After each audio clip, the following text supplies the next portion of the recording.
Grüezi, bienvenue sur Cuisine & Chill. Est-ce que vous savez ce qu'il y a de meilleur que la pizza? On va pas commencer des polémiques inutiles maintenant. Aujourd'hui, je ressens le besoin de partager avec vous cette recette de pain qui n'est pas exactement du pain, mais qui contient les mêmes ingrédients simples que vous avez tous dans votre placard et qui vous apportera la même satisfaction, le même plaisir que le pain. Est-ce qu'on peut le réécouter, s'il vous plaît? Tout en étant beaucoup plus facile à réaliser que le pain traditionnel, sur lequel par ailleurs j'ai fait une vidéo, puisque grosso modo il suffit de mélanger les ingrédients et de les laisser reposer.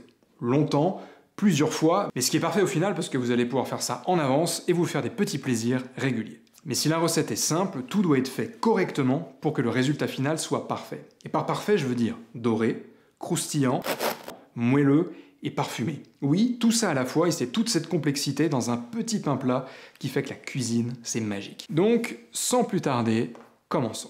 Tout commence avec cette farine, ou plutôt ces farines, parce qu'on va avoir besoin de mélanger les deux pour obtenir la consistance parfaite après la cuisson. Celle-ci, c'est de la farine Tipo 00, c'est de la farine normale qui correspond grosso modo à la T55 ou T65 que vous pouvez trouver. Et celle-ci est ce qu'on appelle de la farine de force, Manitoba. Elle contient beaucoup plus de gluten, ce qui va donner après cuisson l'élasticité et la mâche qu'on adore dans une focaccia ou une pizza. On l'utilise pour faire les deux. Si vous n'arrivez pas à en trouver, prenez au moins une farine qui contient plus de 10% de protéines.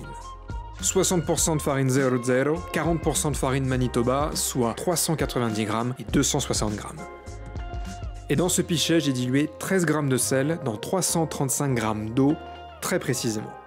Si vous avez fait le calcul, ça fait précisément 1 kg d'eau, de farine et de sel. Vous allez comprendre pourquoi bientôt. Je vais ajouter 20 g de miel, ça c'est cadeau, ça se calcule pas. Le miel ici est juste une réserve de sucre qui va accélérer la fermentation parce que la focaccia est censée lever assez rapidement et donner un peu plus de couleur et de croquant.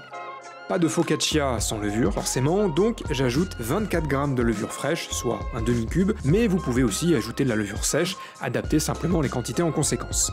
Pour renforcer le goût et la texture lisse de la pâte, j'ajoute un petit peu d'huile d'olive, et maintenant je fais plus rien, j'attends que le robot fasse tout seul, c'est tellement plus relaxant comme ça. Ne pétrissez pas trop longtemps la pâte quand même au risque de développer trop fortement le gluten et l'élasticité, et une pâte trop élastique c'est une vraie galère à étendre, la pâte se rétracte, vous forcez, elle se rétracte 2 fois plus, vous vous énervez et vous finissez par tout balancer contre le mur, vous n'avez pas envie de ça, donc tranquille. Une fois que la pâte est légèrement pétrie, je la laisse reposer pendant un petit quart d'heure sous un torchon, mais vous pouvez utiliser une boîte hermétique, n'importe quoi qui la protège des courants d'air, qui la ferait sécher en surface et pourrait affaiblir la fermentation. Après un petit quart d'heure de repos, la pâte est beaucoup plus lisse et vient le moment où vous pouvez portionner la pâte si vous en faites plusieurs à la fois. Ce qui n'est pas le cas ici, donc je supprime cette étape. Mais j'en profite pour faire un rabat qui va donner un petit peu plus de force à la pâte et relancer la fermentation. J'aplatis gentiment la pâte pour lui donner la forme d'un rectangle. Soyez très doux, car vous n'avez pas envie de ruiner toute cette belle fermentation. Je replie le premier tiers, je replie le second tiers et je roule la pâte sur elle-même en gardant la pliure sous la pâte. Là, on l'a assez embêtée comme ça, donc on va la laisser tranquille pendant 30 minutes. Le torchon... Chut, faites beaux rêves.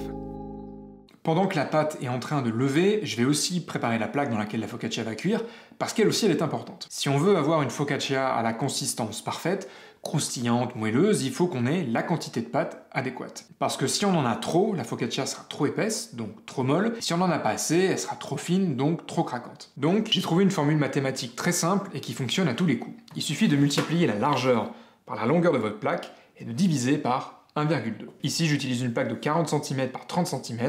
Si je divise par 1,2, ça me fait 1 kg de pâte, très exactement.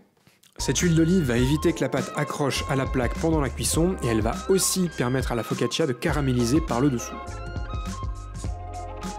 La première sieste a assez duré, mais la seconde va commencer. Je mets la pâte sur la plaque en l'étirant légèrement, mais j'y vais tranquille. De toute façon, à ce stade, la pâte est encore trop élastique, donc si vous la tirez trop, elle va revenir à sa position initiale, ça sert à rien de forcer. Le torchon et une nouvelle sieste de 30 minutes. Après une deuxième phase de repos, là il est enfin temps de l'étirer sur toute la largeur et toute la longueur de la plaque, avec un geste souple et régulier pour ne pas brutaliser la pâte, la trouer, ou avoir des épaisseurs totalement différentes à divers endroits de la pâte. Oui, je sais, c'est pas facile, mais on s'améliore en faisant, donc préparez-vous à manger de la focaccia tous les jours jusqu'à ce que ce soit parfait. Honnêtement, il y a pire comme effort. C'est pas très grave si la pâte ne remplit pas toute la plaque, mais essayez de l'étirer au maximum pour ne pas que l'huile d'olive qu'on va verser dessus s'infiltre dessous. Je saupoudre un petit peu de farine, je vous expliquerai plus tard. De retour sous le torchon pour 1 heure cette fois-ci. La pâte a maintenant atteint son stade terminal de fermentation, il est grand temps qu'on la cuise, puis qu'on la bouffe aussi accessoirement, mais c'est surtout maintenant que vient le geste le plus agréable de la cuisine. Je vais créer le relief caractéristique de la focaccia en appuyant avec la pointe de mes doigts. C'est tellement satisfaisant que je vais me taire et je vais profiter. Ah, je kiffe. Ah, je kiffe. Le geste est souple, avec les premières phalanges, ferme mais sans excès pour écraser la pâte, mais pas trop quand même. Ce geste, avec les doigts, va créer tout le contraste de la focaccia. La partie qui est pressée contre la plaque va attacher à la cuisson et donner du croustillant, et l'autre va lever et donner tout le côté moelleux. Et une fois que c'est terminé, regardez comme c'est beau. Un peu de farine, encore, oui, je sais. Beaucoup d'huile d'olive. Et maintenant, je peux verser la saumure. C'est juste de l'eau et du sel. Elle va servir à garder l'humidité de la focaccia en surface pendant la cuisson. Et c'est là où vous vous demandez à quoi ça servait bien d'ajouter de la farine par-dessus. Eh bien, c'était juste pour qu'elle se mélange à l'eau et forme une petite pellicule de pâte humide qui va retarder l'absorption de l'eau par la pâte. Du gros sel, juste pour le goût. Je vais devoir lui dire au revoir, hein. On a vécu tant de choses ensemble pendant cette fermentation, mais il est temps de la cuire. 15 minutes à 230-250 degrés, pas plus. 15 minutes me séparent du moment où je vais pouvoir la goûter. 15 minutes, c'est assez court. En 15 minutes, on peut faire beaucoup de choses, comme s'abonner à cette chaîne, car vous êtes toujours 81% à regarder mes vidéos sans vous abonner. N'allez pas au-delà de 15 minutes, hein. Si vous trouvez que votre four ne fonctionne pas très bien, augmentez plutôt la chaleur que le temps de cuisson.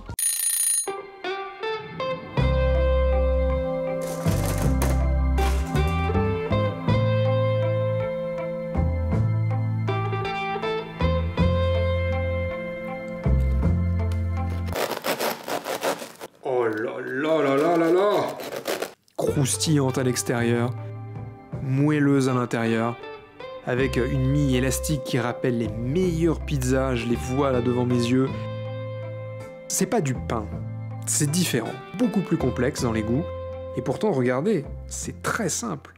J'adore la manger nature, bien chaude, et profiter du goût léger de brûlé, d'huile d'olive et de sel qui s'équilibrent parfaitement. Mais ce sera aussi le support parfait pour d'excellentes tartines, par exemple avec du stracchino, qui est un fromage italien très crémeux, et de la mortadelle, ou avec un très bon pesto, quelques tomates confites et de la mozzarella di bufala, ou avec une crème d'artichaut, juste des cœurs d'artichaut mixés avec de l'huile d'olive et du sel, et un petit peu de pancetta. Les combinaisons sont multiples, amusez-vous, soyez créatifs, tant que vous n'oubliez pas d'ajouter un filet d'huile d'olive et un petit peu de poivre fraîchement moulu. C'est tout pour aujourd'hui, j'espère que cette vidéo vous a plu, j'espère qu'elle va vous donner envie de vous mettre à la cuisine. Si c'est le cas, n'hésitez pas à partager vos photos de focaccia sur mon compte Instagram, partagez aussi cette vidéo à tous ceux que vous connaissez, même à tous ceux que vous connaissez pas, ça sera convivial. On se retrouve très vite pour une nouvelle vidéo, d'ici là je vous embrasse et n'oubliez pas qu'il faut manger pour vivre, mais qu'on vit aussi pour manger. Ciao.